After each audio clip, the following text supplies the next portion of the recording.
তৈল চিত্রের ভূত। মানিক বন্দ্যোপাধ্যায়। একদিন সকালবেলা পরাশর ডাক্তার নিজের প্রকাণ্ড লাইব্রেরি বসে চিঠি লিখছিলেন। চোরের মতো নিঃশব্দে ঘরে ঢুকে নগেন ধীরে ধীরে এগিয়ে গিয়ে তার টেবিল ঘেঁষে দাঁড়াল। পরাশর ডাক্তার মুখ না তুলেই বললেন, বসো। নগেন চিঠিখানা শেষ করে খামে ভরে ঠিকানা লিখে চাকরকে ডেকে সেটি ডাকে পাঠিয়ে দিয়ে তবে আবার নগেনের দিকে তাকালেন। বসতে বললাম যে, এই রকম চেহারা হয়েছে কেন?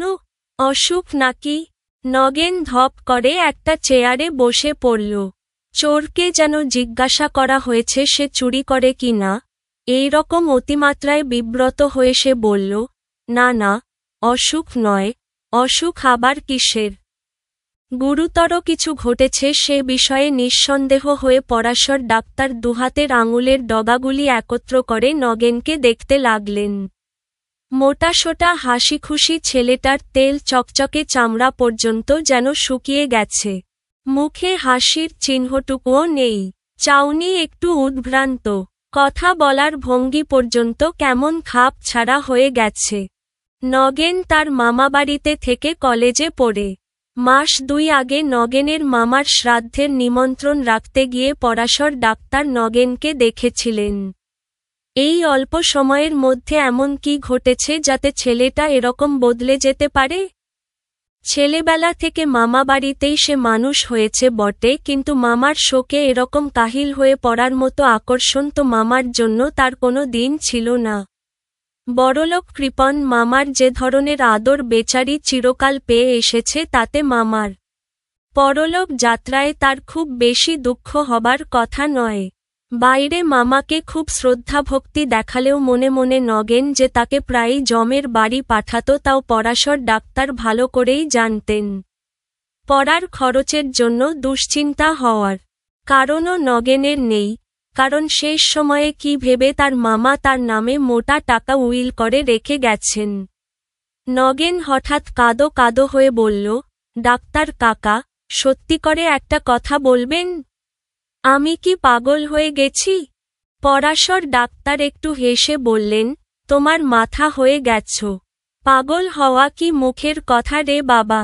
পাগল যে হয় অত সহজে সে টের পায় না সে পাগল হয়ে গেছে। তবে দ্বিধা ভরে খানিকক্ষণ চুপ করে থেকে হঠাৎ নগেন যেন মরিয়া হয়ে জিজ্ঞাসা করে বসল, আচ্ছা ডাক্তার কাকা, প্রেতাত্মা আছে?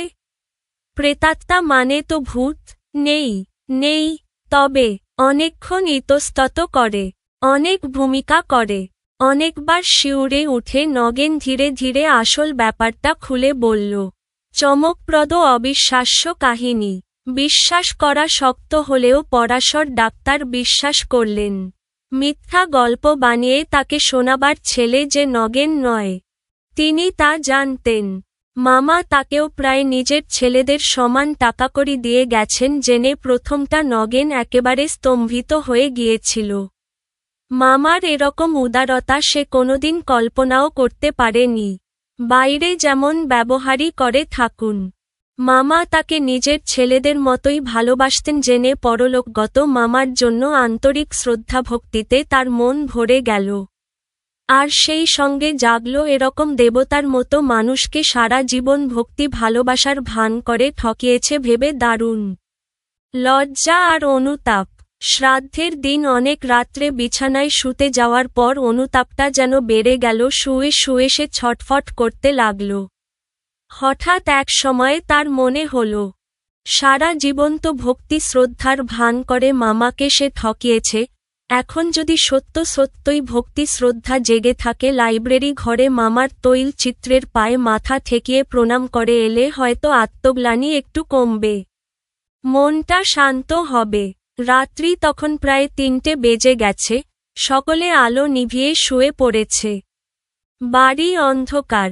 এত রাত্রে ঘুমানোর বদলে মামার তৈল চিত্রের পায়ে মাথা ঠেকিয়ে প্রণাম করার জন্য বিছানা ছেড়ে উঠে যাওয়াটা যে রীতিমতো খাপ ছাড়া ব্যাপার হবে সে জ্ঞান নগেনের ছিল। তাই কাজটা সকালের জন্য স্থগিত রেখে সে ঘুমোবার চেষ্টা করল, কিন্তু তখন তার মাথা গরম হয়ে গেছে। মন একটু শান্ত না হলে যে ঘুম আসবার কোনো সম্ভাবনা নেই। কিছুক্ষণ এপাশ ওপাশ করার পর সেটা ভালো করেই টের পেয়ে শেষকালে মরিয়া হয়ে সে বিছানা ছেড়ে উঠে পড়ল। লাইব্রেরিটি নগেনের দাদামশাইয়ের আমলের। লাইব্রেরি সম্পর্কে নগেনের মামার বিশেষ কোনো মাথা ব্যথা ছিল না। তার আমলে গত ৩০ বছরের মধ্যে লাইব্রেরির পিছনে একটি পয়সাও খরচ করা হয়েছে কি না সন্দেহ। আলমারি কয়েকটি, অল্প দামি আর অনেক দিনের পুরনো। ভেতরগুলি বেশিরভাগ অদরকারি বাজে বইয়ে ঠাসা এবং ওপরে বহুকালের ছেঁড়া মাসিকপত্র আর নানা রকম ভাঙাচোরা ঘরোয়া জিনিস গাদা করা। টেবিলটি এবং চেয়ার কয়েকটি খুব সম্ভব অন্য ঘর থেকে পেনশন পেয়ে এ ঘরে স্থান পেয়েছে। দেয়ালে ৩টি বড় বড় তৈল চিত্র। সস্তা ফ্রেমে বাঁধানো কয়েকটা সাধারণ রঙিন ছবি ও ফটো টাঙানো। তাছাড়া কয়েকটা পুরানো ক্যালেন্ডারের ছবিও আছে, কোনোটাতে ডিসেম্বর, কোনোটাতে চৈত্র মাসের ১২ তারিখ লেখা কাগজের ফলক এখনও ঝুলছে। তৈল চিত্রের একটি নগেনের দাদা মশায়ের, একটি দিদিমার এবং অপরটি তার মামার। দাদামশায় আর দিদিমার তৈল চিত্র দুটি একদিকের দেয়ালে পাশাপাশি টাঙানো আছে। মামার তৈল চিত্রটি স্থান জুড়ে আছে পাশের দেয়ালের মাঝামাঝি। কারো ঘুম ভেঙে যাবে ভয়ে নগেন আলো জ্বালেনি, কিন্তু তাতে তার কোনো অসুবিধা ছিল না। ছেলেবেলা থেকে এ বাড়ির আনাচ কানাচের সঙ্গে তার পরিচয়। লাইব্রেরি ঢুকে অন্ধকারেই সে মামার তৈল চিত্রের কাছে এগিয়ে গেল। অস্ফুট স্বরে আমায় ক্ষমা করো মামা বলে যেই সে তৈল চিত্রের পায়ের কাছে আন্দাজে স্পর্শ করেছে বর্ণনার এখানে পৌঁছে নগেন শিউরে চুপ করে গেল। তার মুখ আরও বেশি ফ্যাকাশে হয়ে গেছে, দুচোখ বিস্ফারিত। তারপর নগেন ঢোক গিলে জিভ দিয়ে ঠোঁট চেটে বলল, যেই ছবি ছুঁয়েছি ডাক্তার কাকা, কে যেন আমাকে জোরে ধাক্কা দিয়ে ঠেলে ফেলে দিল। সমস্ত শরীর ঝনঝন করে উঠল। তারপর আর কিছু মনে নেই। জ্ঞান হতে দেখি সকাল হয়ে গেছে, আমি মামার ছবির নিচে মেঝেতে পড়ে আছি। পরাশর ডাক্তার গম্ভীর মুখে জিজ্ঞাসা করলেন, তোমার আগে কোনো দিন ফিট হয়েছিল নগেন?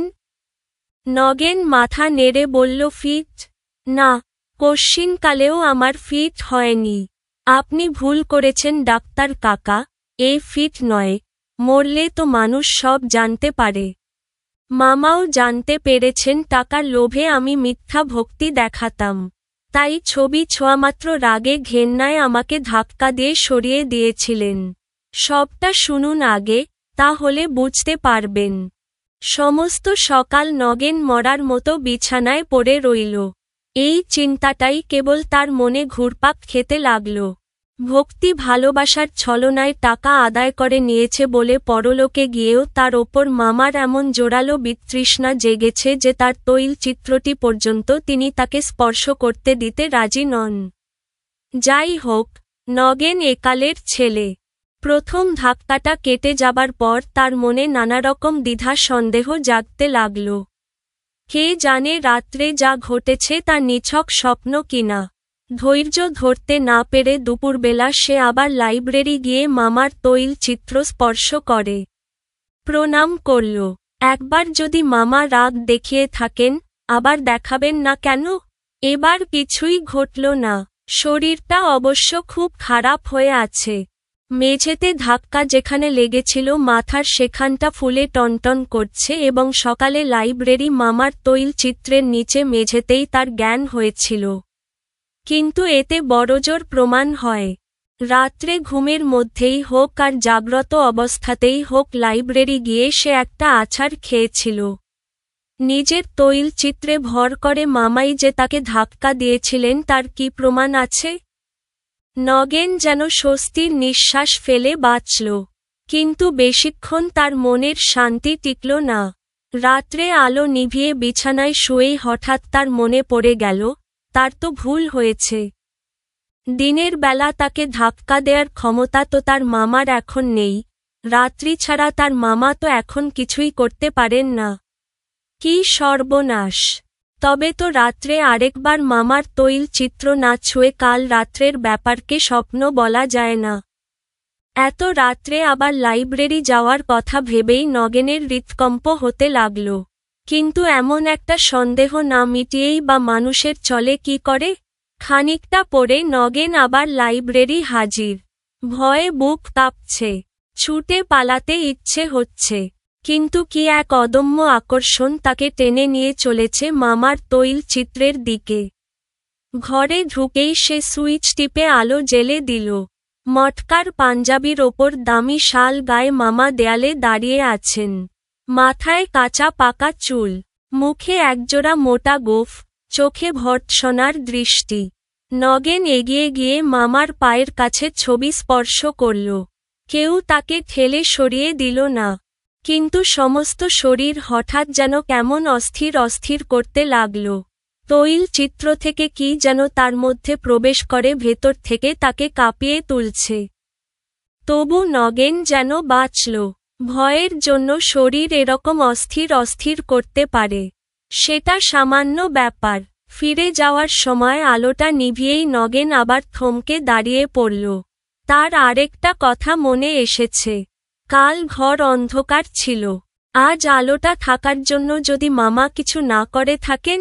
নগেনের ভয় অনেকটা কমে গিয়েছিল। অনেকটা নিশ্চিন্ত মনেই সে অন্ধকারে তৈল চিত্রের কাছে ফিরে গেল। সে জানে অন্ধকারে তৈল চিত্র স্পর্শ করলেও কিছু হবে না। ঘরে একটা আলো জ্বলছে কি জ্বলছে না তাতে বিশেষ কি আসে যায়। ইতস্তত না করেই সে সোজা তৈল চিত্রের দিকে হাত বাড়িয়ে দিল।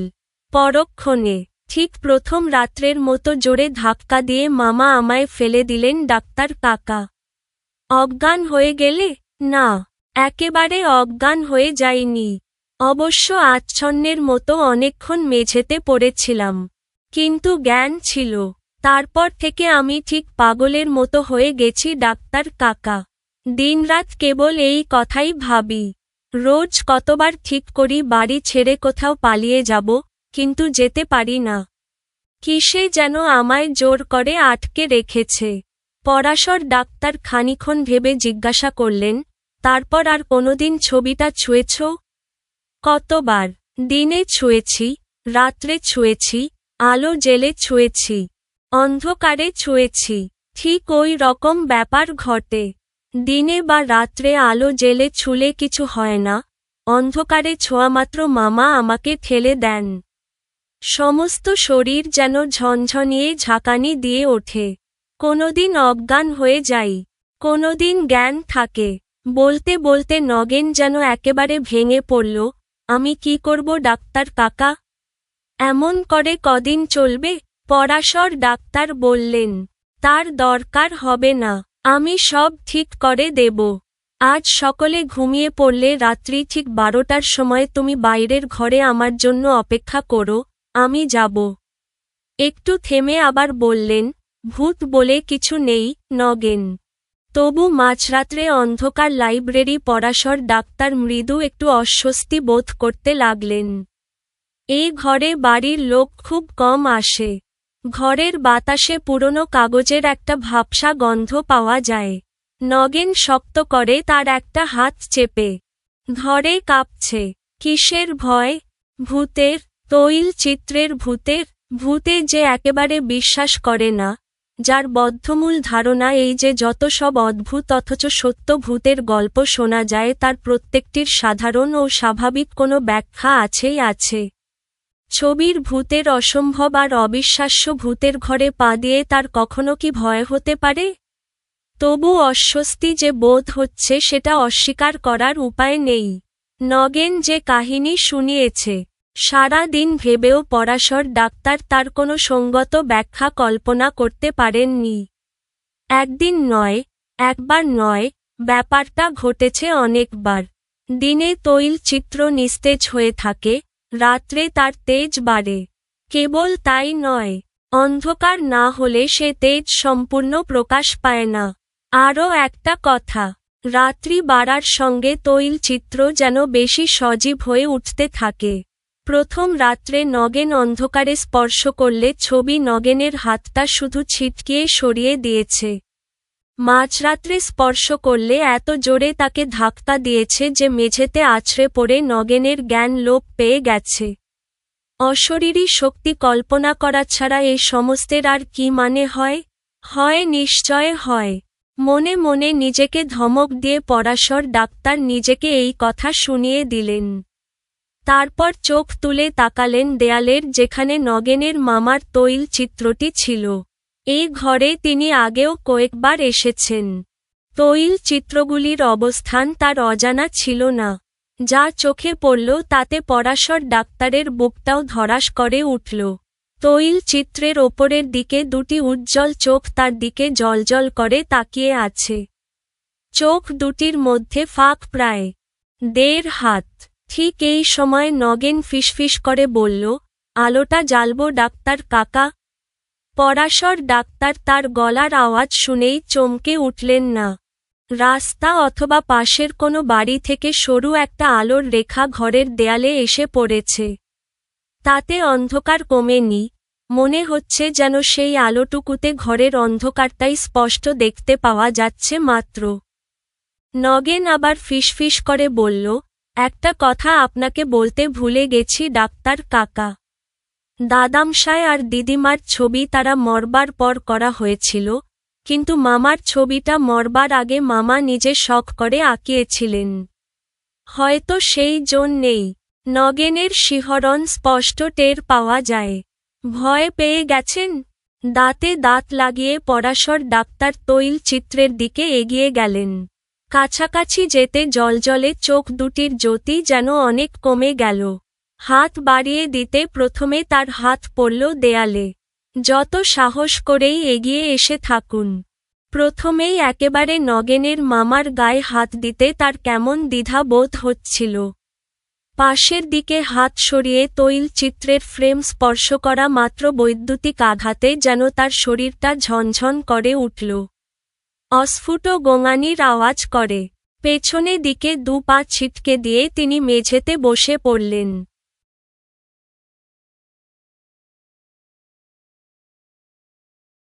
পরক্ষণে ভয়ে অর্ধমৃত নগেন আলোর সুইচ টিপে দিল। মিনিট 5 পরাশর ডাক্তার চোখ বুজে বসে রইলেন। তারপর চোখ মেলে মিনিট 5 একদৃষ্টে তাকিয়ে রইলেন নগেনের মামার রূপার ফ্রেমে বাঁধানো তৈল চিত্রটির দিকে। তারপর তীব্র চাপা গলায় তিনি বললেন, তুমি একটি আস্ত গর্দভ নগেন। রাগ একটু কমলে পরাশর ডাক্তার বলতে লাগলেন, গাধাও তোমার চেয়ে বুদ্ধিমান। এত কথা বলতে পারলে আমাকে আর এই কথাটা একবার বলতে পারলে না যে তোমার মামার ছবিটা ইতিমধ্যে রূপার ফ্রেমে বাঁধানো হয়েছে আর ছবির সঙ্গে লাগিয়ে 2টো ইলেকট্রিক বাল্ব ফিট করা হয়েছে? আমি কি জানি? 6 মাস আগে যেমন দেখে গিয়েছিলাম, আমি ভেবেছিলাম ছবিটা এখানে তেমনই অবস্থাতেই আছে। ইলেকট্রিক শক খেয়ে বুঝতে পারো না কিসে শক লাগলো? তুমি কোনদেশি ছেলে? আমি তো শক খাওয়া মাত্র টের পেয়ে গিয়েছিলাম তোমার মামার ছবিতে কোনো প্রেতাত্মা ভর করেছেন। নগেন উদ্ভ্রান্তের মতো বলল, রূপার ফ্রেমটা দাদামশাইয়ের ছবিতে ছিল। চুরি যাবার ভয় মামা অনেক দিন আগে সিন্ধুকে তুলে রেখেছিলেন। মামার শ্রাদ্ধের দিন মামিমা ফ্রেমটা বার করে মামার ছবিটা বাঁধিয়েছিলেন। আলো 2টো লাগিয়েছে আমার মামাতো ভাই পরেশ। হ্যাঁ, সে এই বছর ইঞ্জিনিয়ারিং কলেজে ভর্তি হয়েছে। তাই বলল, এই সামান্য কাজের জন্য ইলেকট্রিক মিস্ত্রিকে পয়সা দেব কেন? পরাশর ডাক্তার একটু হেসে বললেন, পরেশ তোমার মামার উপযুক্ত ছেলেই বটে। কিছু পয়সা বাঁচানোর জন্য বাপের ছবিতে ভূত এনে ছেড়েছে। এই খবরটা যদি আগে দিতে আমায়। নগেন সংশয় ভরে বলল, কিন্তু ডাক্তার কাকা। পরাশর ডাক্তার রাগ করে বললেন, কিন্তু কি? এখনো বুঝতে পারছো না? দিনের বেলা মেন সুইচ অফ করা থাকে, তাই ছবি ছুলে কিছু হয় না। ছবি মানে ছবির রূপার ফ্রেমটা। রূপার ফ্রেমটার নিচে কাটফাট কিছু আছে, দেয়ালের সঙ্গে যোগ নেই। নইলে তোমাদের ইলেকট্রিকের বিল এমন হুহু করে বেড়ে যেত যে আবার কোম্পানির লোককে এসে লিকেজ খুঁজতে হতো। তুমিও আবার ভূতের আসল পরিচয়টা জানতে পারতে। সন্ধ্যার পর বাড়ির সমস্ত আলো জ্বলে আর বিদ্যুৎ তামার তার দিয়ে যাতায়াত করতে বেশি ভালোবাসে কিনা।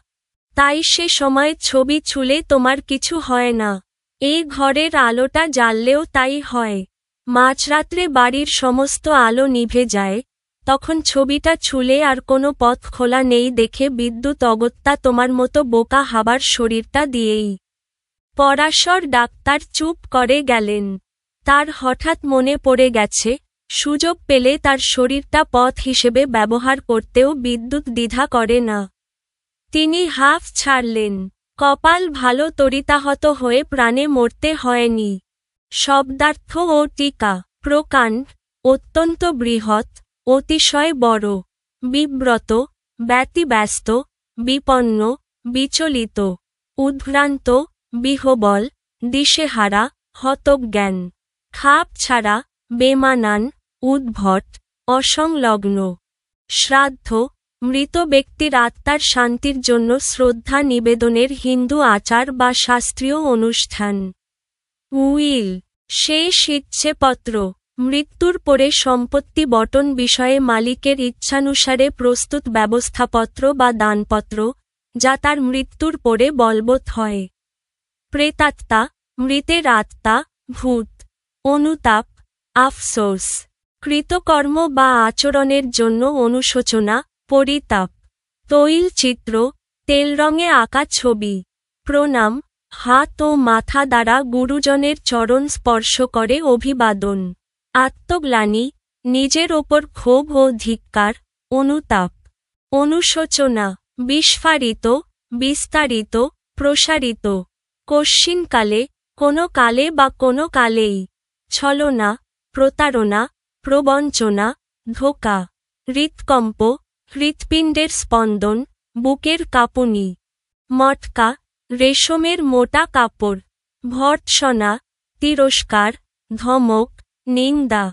ইতস্তত, দ্বিধা, সংকোচ, গড়িমসি। অশরীরী, দেহহীন, নিরাকার। পাঠের উদ্দেশ্য। ভূতে বিশ্বাস নিয়ে মানুষের মধ্যে যে কুসংস্কার বিরাজমান, তা ভিত্তিহীন, কাল্পনিক ও অন্তঃসার শূন্য। বিজ্ঞানসম্মত বিচারবুদ্ধির মাধ্যমে এই কুসংস্কার ও অন্ধবিশ্বাস সহজেই দূর করা সম্ভব। গল্পটি পড়ে শিক্ষার্থীরা এ বিষয়ে ভয়মুক্ত, কুসংস্কারমুক্ত ও সচেতন হবে। পাঠ পরিচিতি। তৈলচিত্রের ভূত মানিক বন্দ্যোপাধ্যায়ের লেখা একটি কিশোর উপযোগী ছোট গল্প। 1941 খ্রিস্টাব্দের ফেব্রুয়ারি মাসে মৌচাক পত্রিকায় প্রকাশিত হয় এ গল্পটি। ভূতে বিশ্বাস নিয়ে মানুষের মধ্যে বিরাজমান কুসংস্কার যে ভিত্তিহীন, মানিক বন্দ্যোপাধ্যায় এ গল্পে তা তুলে ধরেছেন। এই গল্পে তিনি আস্থা রেখেছেন মানুষের যুক্তিবাদিতার উপর। কুসংস্কারাচ্ছন্নতার কারণে মানুষ নানা অশরীরী শক্তির প্রতি বিশ্বাস স্থাপন করে বিভ্রান্ত হয়ে পড়ে। কিন্তু মানুষকে যদি যুক্তি দিয়ে ঘটনা বিশ্লেষণে উদ্বুদ্ধ করা যায় তাহলে ওইসব বিশ্বাসের অন্তঃসার শূন্যতা ধরা পড়ে। মানিক বন্দ্যোপাধ্যায় এ গল্পে নগেন চরিত্রের মধ্যে ভূত বিশ্বাসের স্বরূপ ব্যাখ্যা করেছেন। অন্যদিকে পরাশর ডাক্তার যৌক্তিক বিচারবুদ্ধির মাধ্যমে স্পষ্ট করে তুলেছেন নগেনের বিশ্বাস ও কুসংস্কারের ভিত্তিহীনতাকে। মৃত ব্যক্তির আত্মা ভূতে পরিণত হয় এরকম বিশ্বাস সমাজে প্রচলিত থাকায় নগেন বৈদ্যুতিক শককে ভূতের কাজ বলে সহজে বিশ্বাস করেছে। অন্যদিকে পরাশর ডাক্তার সবকিছু যুক্তি দিয়ে বিচার করেন বলে তার কাছে বৈদ্যুতিক শকের বিষয়টি সহজেই ধরা পড়েছে। লেখক পরিচিতি। মানিক বন্দ্যোপাধ্যায়ের প্রকৃত নাম প্রবোধকুমার বন্দ্যোপাধ্যায়। মানিক তার ডাক নাম। 1908 সালে সাঁওতাল পরগনার দুমকা গ্রামে জন্মগ্রহণ করেন। তার পৈতৃক বাড়ি ঢাকার বিক্রমপুরে। কলকাতার প্রেসিডেন্সি কলেজে ছাত্র থাকা অবস্থায় 1928 সালে তার প্রথম গল্প ছাপা হয়। লেখালেখির কারণে বি.এসসি পরীক্ষায় পাশ করতে পারেননি। তার বিখ্যাত উপন্যাস পদ্মানদীর মাঝি অবলম্বনে চলচ্চিত্র নির্মিত হয়েছে। দিবারাত্রির কাব্য, অহিংসা, পুতুল নাচের ইতিকথা। তার উল্লেখযোগ্য উপন্যাস। এছাড়া তিনি প্রচুর ছোটগল্প রচনা করেছেন। তিনি বিজ্ঞানের ছাত্র ছিলেন। তার লেখার প্রধান প্রবণতা মানুষের মন বিশ্লেষণ করা। 1956 সালে তিনি কলকাতায় মৃত্যুবরণ করেন। কর্ম অনুশীলন। 400 শব্দের মধ্যে মজা পাওয়ার মতো একটি ভূতের গল্প লেখো। ঘড়ির ভেতরের ভূত। আমাদের বাড়ির বৈঠকখানার দেওয়ালে একটা বিশাল পুরনো ঘড়ি ঝোলানো ছিল। ঘড়িটা দাদুর আমলের। কেউ আর ব্যবহার করত না, তবু নামানোও হতো না, কারণ দাদুর বিশ্বাস এই ঘড়ির ভেতরে ইতিহাস আছে। ইতিহাস যে ভূত হয়ে বসে আছে সেটা আমি বুঝেছিলাম এক রাতে। ঘড়িটা সাধারণত 12টা বাজার সময় টং টং করে, কিন্তু সেদিন রাত 12টায় হঠাৎ শুনলাম, এই যে, কে আছিস? আমি আঁতকে উঠে বিছানায় বসে পড়লাম। ঘর নিস্তব্ধ। আবার ঘুমোতে যাব, ঠিক তখনই আবার আওয়াজ, ঘড়িটা একটু ঠেলিস তো, হাঁটু ব্যথা করছে। আমি ভয়ে চিৎকার দিতে যাব, এমন সময় মা পাশের ঘর থেকে বললেন, আবার মোবাইল দেখে গল্প পড়ছিস নাকি? পরের দিন সাহস করে দাদুকে সব বললাম। দাদু একগাল হেসে বললেন, আরে বোকা, আমাদের বাড়িতে ভূত হলে আমি আগে জানব না? কিন্তু মজাটা হলো, সেদিন রাতেও আওয়াজ হলো। এবার ঘড়ির ভেতর থেকে কাশির শব্দ। আমি আর ধৈর্য রাখতে পারলাম না। পরদিন আমার বন্ধু শুভকে ডেকে আনলাম। শুভ বিজ্ঞানের ছাত্র, ভূতে বিশ্বাস করে না। রাতে দুজনে লাইট বন্ধ করে ঘড়ির সামনে দাঁড়ালাম। ঠিক 12টায় ঘড়ির ভেতর থেকে গম্ভীর গলা, আলো জ্বালাস না, চোখে লাগে। শুভ এক মুহূর্ত দেরি না করে ঘড়ির পেছনের কাঠ খুলে ফেলল। ভেতরে দেখা গেল একটা পুরনো রেডিও, কয়েকটা তার, আর আমাদের পাশের বাড়ির কাকু লজ্জায় মাথা চুলকে বললেন, আসলে আমি রাতে রেডিও শুনি। তোমাদের ঘড়ির ভেতরে সাউন্ড খুব ভালো আসে। একটু অভিনয় করেছিলাম। আমরা হেসে গড়াগড়ি। কিন্তু ঠিক তখনই হঠাৎ ঘড়িটা নিজেই বলল, এই নাটক শেষ। এখন আমি বাজব। এইবার আমরা দুজনেই একসাথে চিৎকার করলাম। কারণ এই আওয়াজটা কাকুর ছিল না। আমাদের সমাজে ভূত ছাড়াও অন্য কি কি কুসংস্কার আছে সেগুলোর তালিকা করে টিকা লেখো। যাত্রার সময়ে হাঁচি। যাত্রার সময় পেছনে থেকে ডাকা, এক শালিক দেখা, খালি কলস দেখা, কাক ডাকা ইত্যাদি কুসংস্কারের বিরুদ্ধে বিজ্ঞানভিত্তিক যুক্তি উপস্থাপন। আমাদের সমাজে প্রচলিত কুসংস্কার ও বিজ্ঞানভিত্তিক ব্যাখ্যা। 1. যাত্রার সময়ে হাঁচি দিলে অশুভ। কুসংস্কার, যাত্রার মুহূর্তে কেউ হাঁচি দিলে যাত্রা বাতিল করা বা কিছুক্ষণ অপেক্ষা করা উচিত, নচেত অমঙ্গল ঘটবে। বিজ্ঞানভিত্তিক যুক্তি। হাঁচি হল নাকের ভেতরে ধুলো, জীবাণু বা অ্যালার্জির প্রতিক্রিয়া।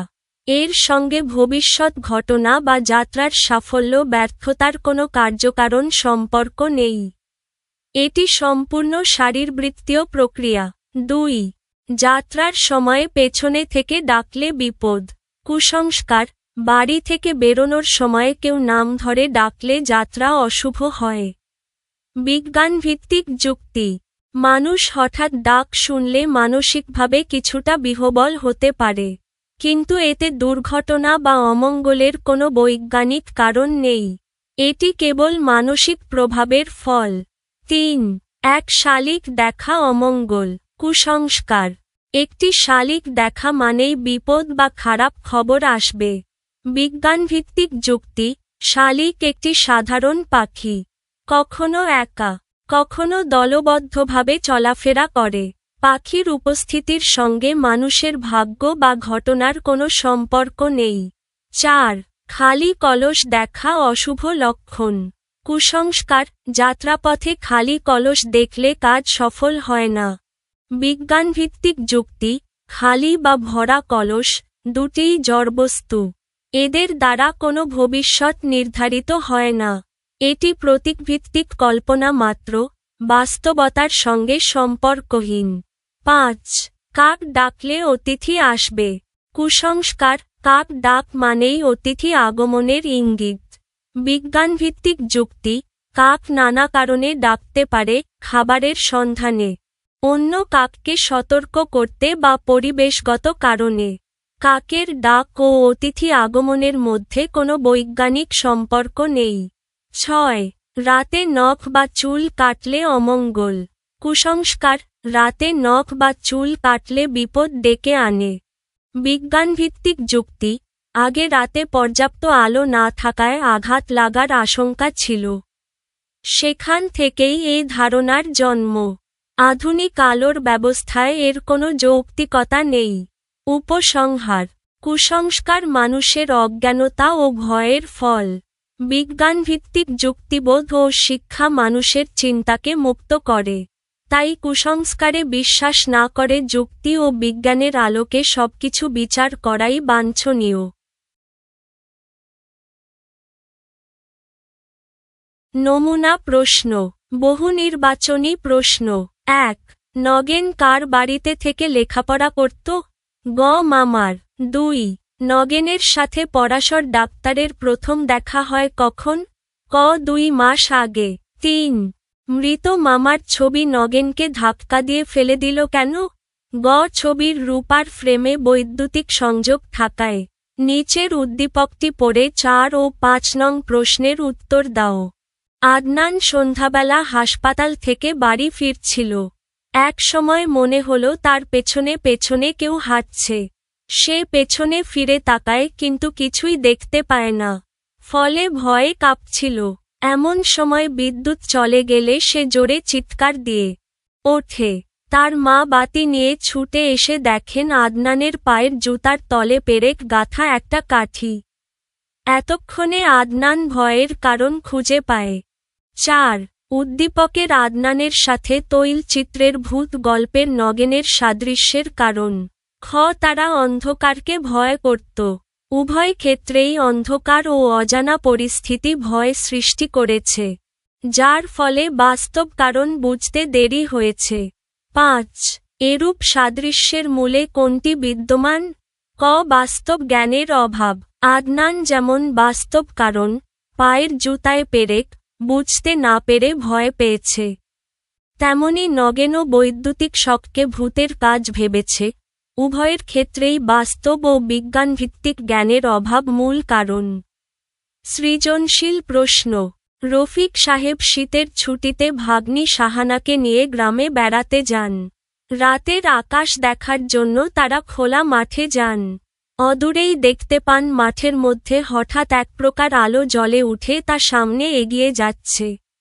ওটা কিসের আলো তা জানতে চাইলে সাহানার মামা বলেন, ভূতের। সাহানা ভয় পেয়ে তার মামাকে জড়িয়ে ধরে। মামা তখন তাকে বুঝিয়ে বলেন যে, খোলা মাঠের মাটিতে এক প্রকার গ্যাস থাকে যা বাতাসের সংস্পর্শে এলে জ্বলে ওঠে। সাহানা বিষয়টা বুঝতে পেরে স্বাভাবিক হয়। ক. তৈলচিত্রের ভূত কোন জাতীয় রচনা? উত্তর. তৈলচিত্রের ভূত একটি কিশোর উপযোগী ছোট গল্প। খ. পরাশর ডাক্তার নগেনকে ভর্ৎসনা করলেন কেন? উত্তর. পরাশর ডাক্তার নগেনকে ভর্ৎসনা করেছিলেন কারণ নগেন যুক্তিবুদ্ধি ব্যবহার না করে বৈদ্যুতিক শকের ঘটনাকে ভূতের কাণ্ড বলে বিশ্বাস করেছিল। মামার তৈলচিত্রের রূপার ফ্রেমে বৈদ্যুতিক সংযোগ থাকার গুরুত্বপূর্ণ তথ্যটি নগেন আগেই জানায়নি। ফলে অযথা ভয় পেয়ে নিজেকে মানসিকভাবে বিপর্যস্ত করে তুলেছিল এবং পরাশর ডাক্তারকেও বিপদের মধ্যে ফেলেছিল। এই অবিবেচকতা ও কুসংস্কারে আচ্ছন্ন থাকার কারণেই পরাশর ডাক্তার তাকে ভর্ৎসনা করেন। গ. উদ্দীপকের সাহানা আর তৈলচিত্রের ভূত গল্পের নগেনের বিশেষ মিল কোথায়? ব্যাখ্যা করো। উত্তর. উদ্দীপকের সাহানা ও তৈলচিত্রের ভূত গল্পের নগেনের মধ্যে প্রধান মিল হল, উভয়ই অজানা ও অস্বাভাবিক ঘটনাকে প্রথমে ভূত বা অশরীরী শক্তির কাজ বলে ভেবেছে এবং ভীত হয়ে পড়েছে। সাহানা খোলা মাঠে হঠাৎ জ্বলে ওঠা আলো দেখে সেটিকে ভূতের আলো মনে করে ভয় পায়। তেমনি নগেন মামার তৈল চিত্র স্পর্শ করলে যে অদ্ভুত ঘটনা ঘটে সেটিকে সে মৃত মামার আত্মার কাজ বলে বিশ্বাস করে আতঙ্কিত হয়ে ওঠে। আরও একটি গুরুত্বপূর্ণ মিল হল দুজনেই বাস্তব কারণ না জানার ফলে কুসংস্কারের শিকার হয়। সাহানা মাটির গ্যাস ও বাতাসের সংস্পর্শে আগুন জ্বলার বৈজ্ঞানিক ব্যাখ্যা না জানা পর্যন্ত ভয় পায়। একইভাবে নগেন বৈদ্যুতিক সংযোগের বিষয়টি না বুঝে ভূত ভয়ে মানসিকভাবে বিপর্যস্ত হয়ে পড়ে।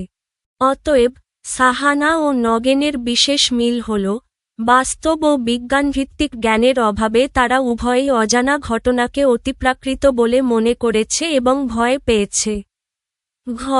রফিক সাহেব আর তৈল চিত্রের ভূত গল্পের পরাশর ডাক্তার উভয়কে আধুনিক মানসিকতার অধিকারী বলা যায়? উক্তিটির যথার্থতা নিরূপণ করো। উত্তর: উক্তিটি সম্পূর্ণ যথার্থ। কারণ রফিক সাহেব ও পরাশর ডাক্তার উভয়ই কুসংস্কার ও অন্ধবিশ্বাসের পরিবর্তে যুক্তি, বিজ্ঞান ও বাস্তববোধকে গুরুত্ব দিয়েছেন। উদ্দীপকে দেখা যায়, খোলা মাঠে হঠাৎ জ্বলে ওঠা আলো দেখে সাহানা ভয় পেয়ে সেটিকে ভূতের আলো মনে করে। কিন্তু রফিক সাহেব বিষয়টিকে অন্ধভাবে বিশ্বাস না করে বৈজ্ঞানিক দৃষ্টিতে ব্যাখ্যা করেন। তিনি জানান, মাঠের মাটিতে জমে থাকা গ্যাস বাতাসের সংস্পর্শে এলে জ্বলে ওঠে। যুক্তিনির্ভর এই ব্যাখ্যার মাধ্যমে তিনি সাহানার ভয় দূর করেন। এটি প্রমাণ করে যে রফিক সাহেব আধুনিক ও বিজ্ঞানমনস্ক মানসিকতার অধিকারী। অন্যদিকে তৈল চিত্রের ভূত গল্পে পরাশর ডাক্তার শুরু থেকেই ভূতে বিশ্বাস করেন না। নগেনের অভিজ্ঞতাকে তিনি যুক্তির আলোকে বিশ্লেষণ করেন এবং শেষ পর্যন্ত প্রমাণ করেন যে তথাকথিত ভূতের ঘটনা আসলে বৈদ্যুতিক সংযোগজনিত শক ছাড়া কিছুই নয়। তার বিচার বুদ্ধি, সাহস ও বিজ্ঞানভিত্তিক চিন্তা দ্বারা নগেনকে কুসংস্কার থেকে মুক্ত করে। অতএব যুক্তিবাদী দৃষ্টিভঙ্গি, বিজ্ঞানভিত্তিক ব্যাখ্যা প্রদান এবং ভয় ও কুসংস্কার দূর করার ক্ষেত্রে সক্রিয় ভূমিকার কারণে রফিক সাহেব ও পরাশর ডাক্তার উভয়কেই নিঃসন্দেহে আধুনিক মানসিকতার অধিকারী বলা যায়।